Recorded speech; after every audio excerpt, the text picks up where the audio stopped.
Réussir à vivre avec les conséquences de nos décisions, c'est pas simple, mais ça dépend c'est quoi les conséquences. Tout ce qui m'arrive est là pour une bonne raison. Puis je sais qu'afficher la phrase « il n'y a rien qui arrive pour rien » parce que des fois, il y a des choses qui se passent qui font aucun sens. Et l'humain, on est en quête de sens, tout ce qui se passe doit faire du sens. Mais la journée que tu acceptes qu'il n'y a rien de parfait, mais tout là-dedans est parfait, mais c'est là que tu te sens vraiment heureux. L'idée de vouloir tout contrôler, de dire « ça va marcher comme moi je pense que ça va marcher », c'est une illusion.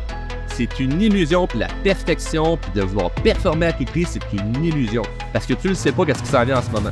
Moi, quand je regarde des fois des vidéos de moi juste l'année passée, je les partagées quand j'ai commencé à faire tout devant un podcast, je disais, il y a une période où j'étais un peu plus dans mon ego.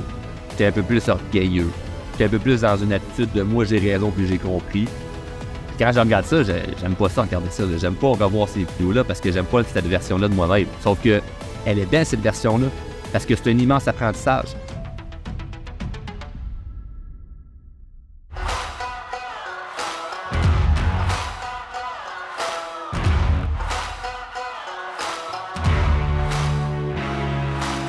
Bien vivre avec les conséquences de nos décisions, ce n'est pas simple. Et merci à la personne qui m'a envoyé cette question-là. Vous le savez, vous êtes plusieurs déjà à m'écrire sur Facebook, Instagram ou par courriel. Vous pouvez m'écrire n'importe où. Présentement, je réponds à tout le monde de façon personnelle. Tout le monde qui m'écrit, je vous réponds. Et il y a plusieurs personnes qui m'ont envoyé des questions, dont celle-ci que j'ai trouvée fort intéressante à aborder dans le podcast. Parce que réussir à vivre avec les conséquences de nos décisions, c'est pas simple, mais ça dépend c'est quoi les conséquences. Parce que si je te donne un exemple de quelque chose de simple, je vais t'en donner un exemple. Quelque chose de simple, mais toi, tu vis quelque chose de compliqué, tu vas dire « Ouais, mais Charles, moi, c'est parce que c'est plus compliqué que ça, mon problème, puis la conséquence de décision que j'ai prise. » Mais la réalité, c'est que quand on est dans le problème, on a l'impression que tout tourne alentour de ça.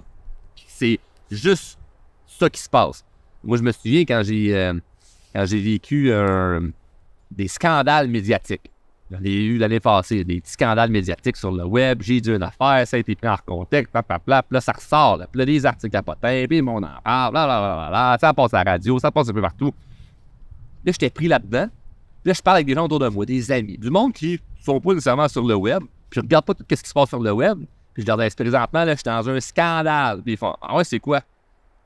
Si je suis supposé être dans un scandale, puis la personne me dit, c'est quoi? C'est peut-être pas nécessairement un scandale. C'est peut-être moi, du fait que je suis pris là-dedans, que j'ai l'impression que c'est juste ça qui se passe en ce moment, puis que tout le monde parle de moi, puis que tout le monde se dit, oh non, pourquoi Charles a dit ci, pourquoi il a fait ça? Comme, ça, parce que ça tourne autour de moi, j'ai l'impression que c'est l'enfer, puis c'est un gros problème. Alors que peut-être pas si gros problème que ça, puis la réalité, c'est que un an plus tard, ça n'a rien changé dans ma vie, puis j'ai pas fait de mal à personne. J'ai juste dit des choses qui ont dérangé. Mais quand on vit une difficulté ou un problème que nous, on a créé, hein, parce que dans l'épisode précédent, je partageais les conséquences ou comment réussir à vivre avec les déceptions qu'on peut avoir chez les autres. Puis on assume que des fois, il y a des gens qui font des choses, puis ça nous occasionne des problèmes. Puis là, comment on apprend à gérer ça? Si tu n'as pas encore écouté l'épisode, je t'invite à l'écouter. Il y a plein de gens qui l'ont aimé, j'ai reçu des bons commentaires. Mais aujourd'hui, ce que je veux voir avec toi, c'est comment tu réussis à bien vivre quand c'est toi qui as pris une décision, c'est toi qui a du mal à vivre avec le fait que tu as pris cette décision-là. Premièrement, la grande question à se poser quand il arrive un problème, c'est est-ce que j'ai fait de mon mieux? Et je sais que c'est simple. C'est tellement simple comme question. Mais si la réponse est oui, ça change toute la game. Parce que si tu as fait de ton mieux, comment tu peux t'en vouloir? Parce qu'il existe tellement de variables que tu ne contrôles pas que c'est sûr qu'il y a des choses que tu n'as pas anticipées. Puis, quand tu as pris la décision de faire X, tu n'étais pas la même version qu'en ce moment. Là. À moins qu'il y ait une semaine d'écart. Là. Mais généralement, quand tu prends une décision, tu n'es pas la même personne ou tu n'étais peut-être pas dans le même état d'esprit à ce moment-là. Comme ça peut arriver des moments où tu te chicanes avec quelqu'un, tu dis des choses que tu regrettes le lendemain parce que tu n'étais pas dans le bon état à ce moment-là. Donc, la question, j'ai fait de mon mieux. J'ai fait de mon mieux dans les circonstances que j'étais. Fait que je peux pas m'en vouloir. C'est pas si simple que ça. C'est quand même la question à se poser. Est-ce que j'ai fait de mon mieux? Moi, c'est la question que je me pose quand je me sens déçu de moi-même, quand je fais quelque chose puis je me dis, ah, je l'ai échappé. Là. J'ai pas été à mon meilleur. Là. Ça, j'aurais pu faire mieux. Mais à ce moment-là, j'avais fait de mon mieux. Donc là, si tu te dis, ouais, mais souvent, je fais pas de mon mieux, c'est ça. Ça, c'est l'enjeu à régler en premier. Mais si tu fais de ton mieux dans quelque chose, ça se passe pas comme tu aimerais, qu'est-ce que tu aurais voulu faire de plus? Maintenant, quand tu fais une erreur ou tu te trompes, moi, ce que je trouve de magique là-dedans, c'est qu'il y a un paquet d'apprentissage. Aussi simple que, puis je l'ai compté quelques fois là, je pense en vidéo, je sais pas si en podcast j'en ai parlé, mais je me souviens d'un voyage que j'avais fait à Sainte-Lucie.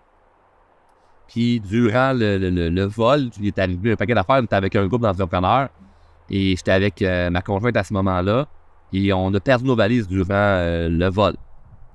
Durant le vol. Les avions, pendant qu'ils ont parti les valises, ils se sont trompés d'avion, puis bref, quand on est arrivé là-bas, on n'avait pas nos valises. Mais je sais pas si vous savez, mais Sainte-Lucie, c'est une petite île. Et l'hôtel était à 2h30 de route de l'aéroport. Ça, c'est le genre d'affaire que j'aime pas vraiment. Moi, j'aime ça quand l'hôtel est proche de l'aéroport, c'est pas 2h30 de char.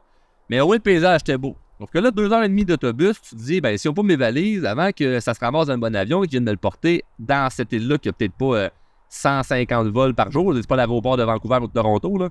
Ça va être long. Et finalement, ça a pris 3 jours avant d'avoir mes fameuses valises. Puis à ce moment-là, ma conjointe était enceinte. Fait qu'on s'entend-tu du linge de maternité sur un resort dans une petite île, il n'y en a pas bien.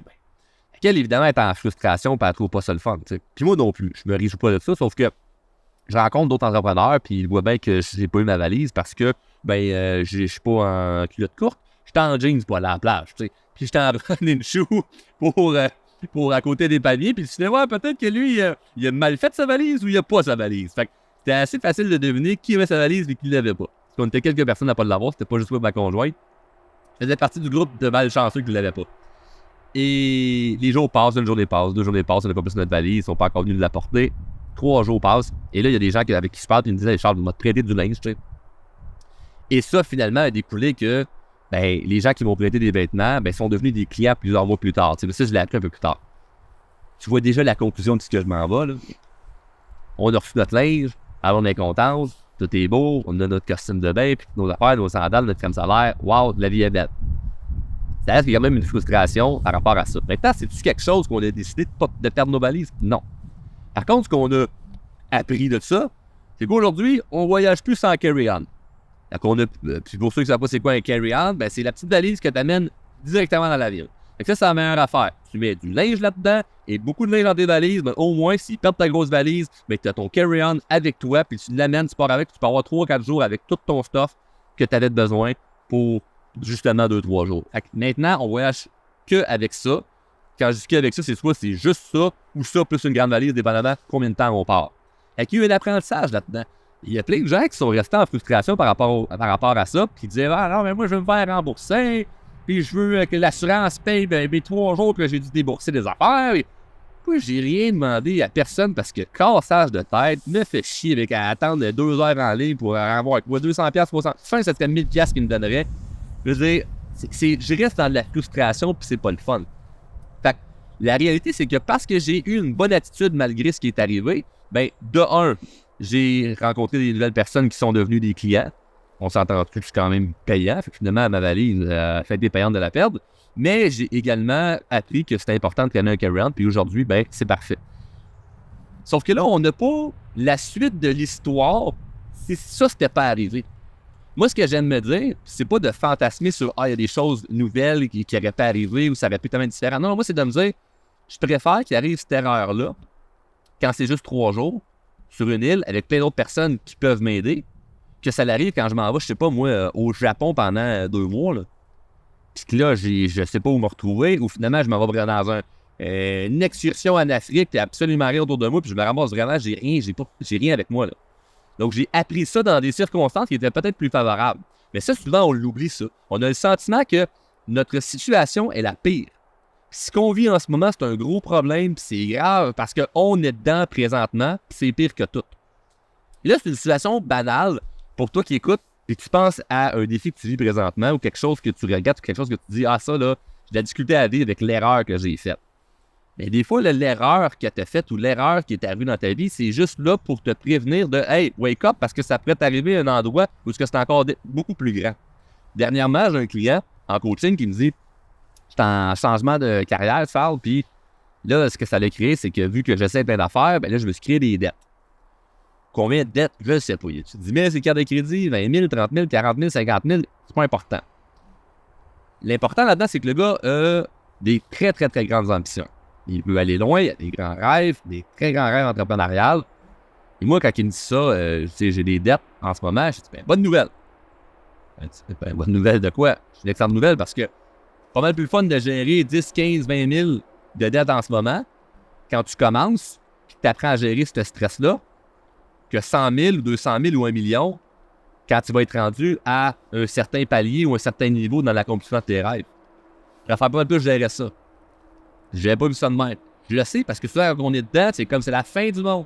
C'est pas de dire comme, ah ben non, Charles, ok, c'est correct, dans le fond, ça veut dire que d'avoir des dettes puis d'avoir mal géré mon cash flow, mon argent, il n'y a rien là, c'est pas grave. C'est pas ça le point. Le point, c'est quel est l'apprentissage que je vais chercher là-dedans. Parce que moi, je pense fermement que tout ce qui m'arrive est là pour une bonne raison. Puis je sais qu'à fait chier la phrase, il n'y a rien qui arrive pour rien, parce que des fois, il y a des choses qui se passent qui font aucun sens. Et l'humain, on est en quête de sens, puis tout ce qui se passe doit faire du sens. Mais la journée que tu acceptes qu'il n'y a rien de parfait, mais tout là-dedans est parfait, bien c'est là que tu te sens vraiment heureux. Parce que quand je veux dire il n'y a rien de parfait, c'est que c'est tes attentes que tu as envers toi-même ou envers les autres, envers la vie. Moi, je veux que ça se passe comme ça, et la vie ne fonctionne pas comme ça, donc ça ne se passe pas comme tu aimerais, mais la finalité peut être ce que tu aimerais. Fait que souvent, c'est que on s'enfarge parce qu'on a des cônes oranges qui font en sorte qu'on est bloqué dans notre chemin pour se rendre où ce qu'on veut. Mais au lieu de juste se dire, hey, faut que je ralentisse parce qu'il y a un cône, le contourne, ça prend plus de temps, puis après, le cône, je vais pouvoir réaccélérer. On freine devant, puis on se dit, ben c'est ça. Moi, là, dans mon idée de voyage, là, il n'y en avait pas de cône pour me freiner. Comme non, si tu ralentis, tu le contournes, ça a pris un peu plus de temps, mais c'est pas grave, c'est comme ça. On ne l'avait pas prévu, mais on ne peut pas tout prévoir dans la vie. Et le but n'est pas de tout prévoir. Le but est simplement de s'adapter le plus de fois possible parce qu'il faut s'adapter partout où ce qu'on va. Ça me fait penser dernièrement, j'ai un autre client en coaching qui m'avait partagé une pensée qu'il a eue parce qu'il m'écoute parler, puis il voit tout ce que je fais. Puis il me dit, Charles, t'as donc l'air d'un bon visionnaire. Tu vois donc bien les choses arriver, puis ce que tu prévois, puis ce que tu sais. Puis j'ai dit, honnêtement, je suis fuck all visionnaire. Zéro. Je me considère pas un visionnaire, pas pour 5 cents. Ce que je suis, c'est quelqu'un qui s'adapte à ce qui arrive. Puis je ne m'accroche pas dans les erreurs, les difficultés, parce que s'il ne m'arrive pas de problème, c'est que je fais rien. Fait que je suis pas là en train de me dire, oh, moi je prévois. Si tu me dis, Charles, tu vas dans 10 ans, j'ai aucune idée. Mais est-ce que mon futur va être extraordinaire? Absolument. Je suis excité pour l'avenir? Oui. Moi, je pense que tout ce qui s'en vient pour ma vie, ça va être incroyable parce que je l'ai choisi. Mais est-ce que tu sais exactement ce qui va se passer dans ton avenir? Aucune idée. Et moi, jamais j'aurais pu prévoir. En 2019, quand j'ai décidé de plus m'impliquer sur les médias sociaux avec mon entreprise, puis je dis mon entreprise, c'est un grand mot, là, c'était une idée à la base, hein? Drôlement inspirant, je vais faire ça, puis des formations, puis du coaching, puis des conférences. Là, en ce moment, évidemment, avant de me faire connaître, puis d'avoir une clientèle établie, puis que ça roule bien, ben, il faut que j'aille un travail. Puis j'aurais pensé que ce travail-là, finalement, m'aurait pas beaucoup rapporté la dernière année, parce que ça allait un peu moins bien, parce qu'il est arrivé en 2020, des choses qui ont fait en sorte que on a été freiné un petit peu. Puis jamais j'aurais pensé que le fait de m'impliquer sur le web pendant que les gens sont à la maison, et qui se sentent pas très très bien, ça aurait été un bon timing. Partir d'un podcast pendant ce temps-là, ça aurait été un bon timing. Je le savais pas, ça. Je ne pouvais pas le prévoir, ça. J'étais pas visionnaire. J'ai juste eu l'idée de je pourrais faire ça, puis ça serait bien, puis on verra. Mais parce que en ce moment, ces personnes-là, dont mes clients en coaching, voient le résultat de qui je suis, où je suis aujourd'hui, ils se disent, hey, tellement visionnaire. Oui, mais combien d'idées j'ai eues, puis des choses que j'ai faites qui n'ont pas marché? Bien, on ne le sait pas parce qu'ils n'ont pas marché. Fait que parfois, on regarde quelqu'un et on fantasme sur l'idée de si lui, il est tellement bon, puis on valorise quelqu'un pour des raisons même pas justifiables parce que tu te dis, il a réussi ça, il est donc bien intelligent, puis moi, j'essaie plein d'affaires, ça marche pas. Non, mais la différence, c'est que peut-être que tu penses que tu essaies plein d'affaires, mais c'est que tu réfléchis à ces affaires. Tu réfléchis à je pourrais faire ça, puis dans ta tête, tu crées des scénarios de même si ça marchera pas, lui va me dire non, puis finalement, tu prends pas vraiment action. Le nombre de gens que disent, t'as travaillé combien d'heures sur ta business cette semaine?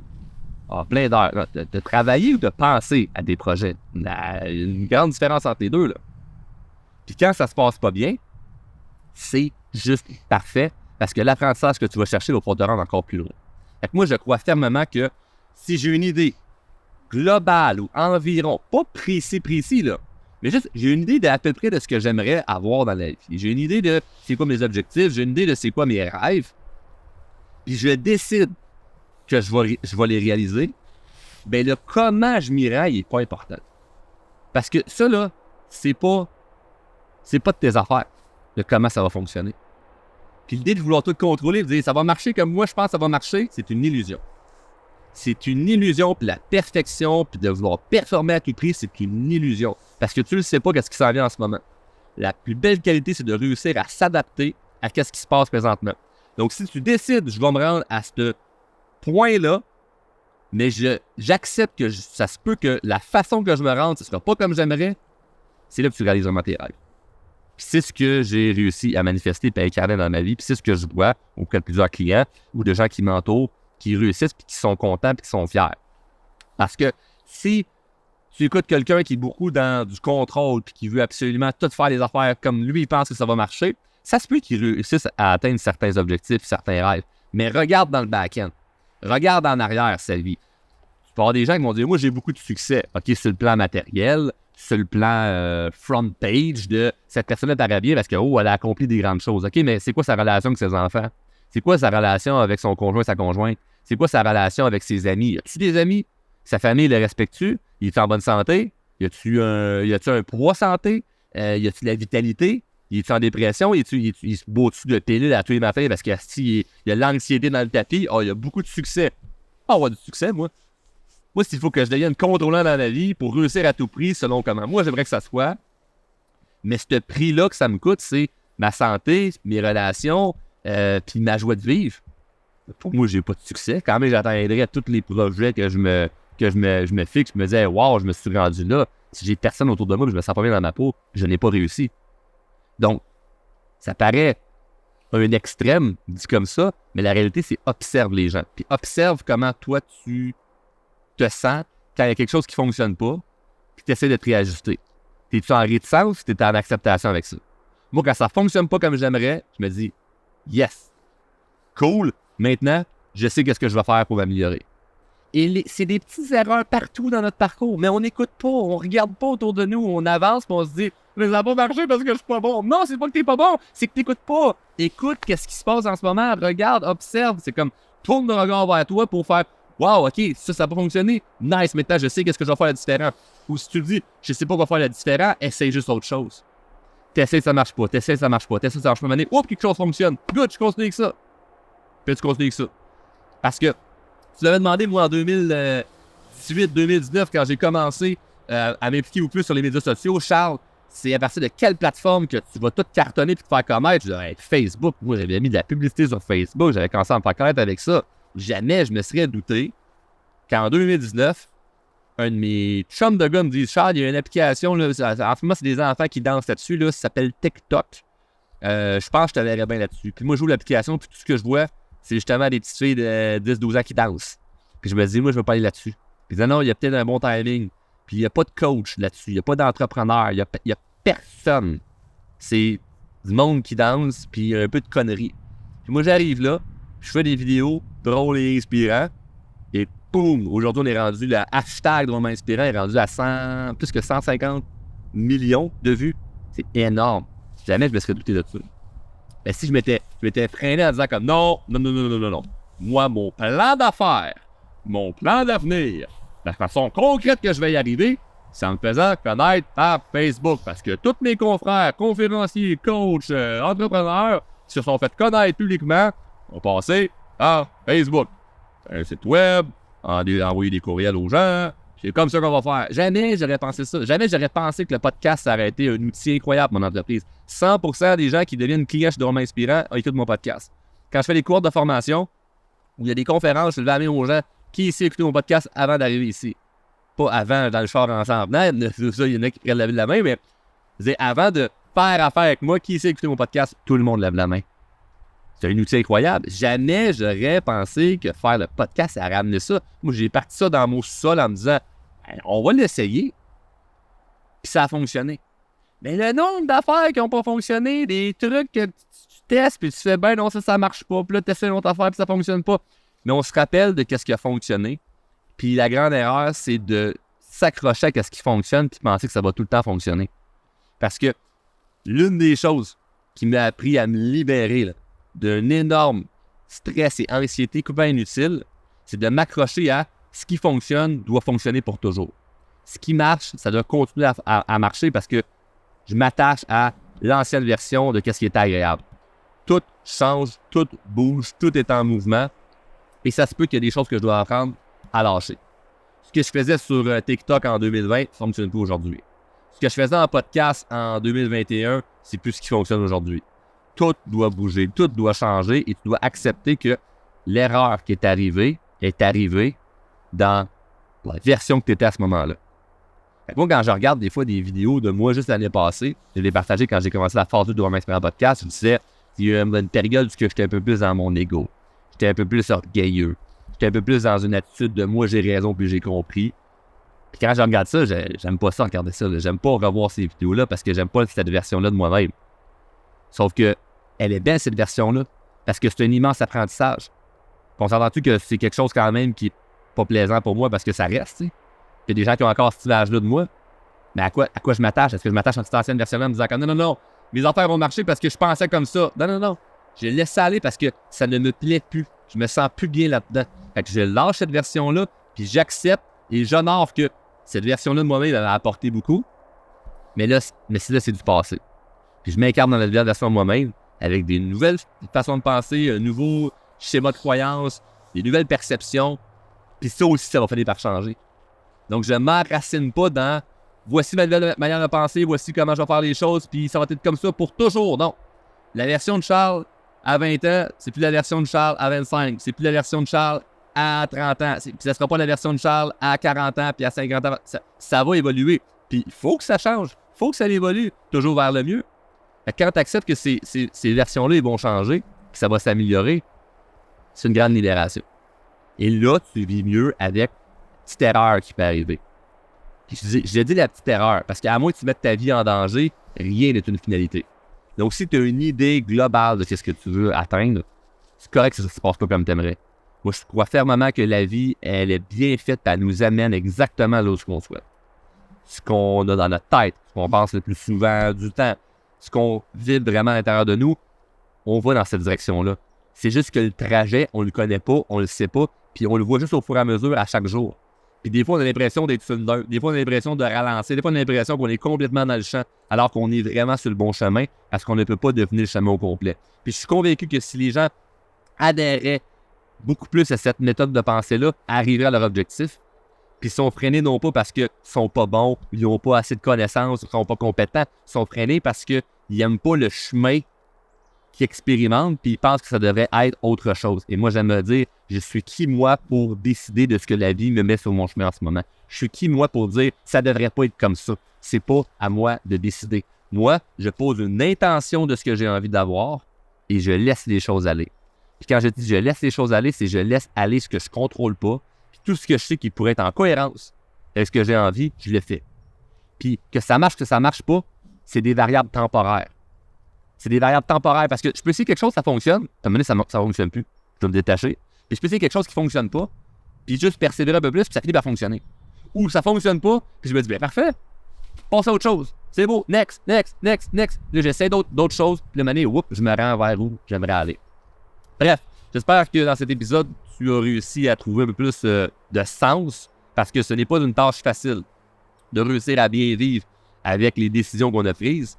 Mais l'idée en arrière de tout ça, c'est que si tu t'habitues à prendre beaucoup de décisions, si tu t'habitues à décider, puis tu t'habitues à expérimenter des erreurs qui sont temporaires, puis tu veux juste t'adapter là-dedans, mais tu ne vis plus comme une immense déception. La personne qui attend, qui fait rien, qui prend une fois une décision, puis elle échoue, elle est conditionnée après ça à toujours échouer, puis toujours être déçue d'elle-même quand il arrive quelque chose qui n'est pas le fun, parce qu'elle est dans l'attente de si t'es constamment en mouvement, mais pour toi, c'est normal. Donc, je suis pas meilleur que personne. Mais il y a une qualité que j'ai développée avec les années, c'est de ne pas être déçu quand ça ne fonctionne pas. Parce que je me dis, Charles, si tu fais aucune erreur, c'est que tu fais rien. Fait que regarde autour de toi en ce moment. En fais-tu des erreurs? Si tu en fais, je te félicite. Si tu fais des erreurs, je te félicite parce que le but n'est pas d'éviter de faire des erreurs. Le but, c'est de ne pas reproduire les mêmes. Fait que si tu fais une erreur une fois parce que tu le savais pas, ben c'est une erreur plus une fois. Si tu as reproduit plusieurs fois, c'est une autre affaire. Puis on n'est pas stupide, on va pas reproduire 150 fois la même erreur. Dès qu'on vit quelque chose, on veut pas le réexpérimenter.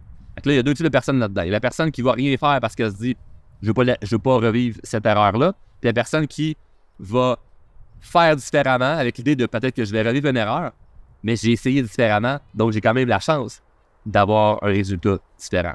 Bref, vous m'écrirez en commentaire, vous m'enverrez des messages pour me dire si cet épisode a pu vous aider un petit peu et ne vous gênez surtout pas de m'envoyer certains contextes, certaines nuances de « Oui, Charles, j'ai aimé ça pour ABC, mais, toujours le fameux mais, présentement, j'expérimente tel truc, j'expérimente telle chose, qu'est-ce que tu me conseillerais pour le contexte dans lequel je suis? » Bref, je réponds à tout le monde, ça me fait plaisir.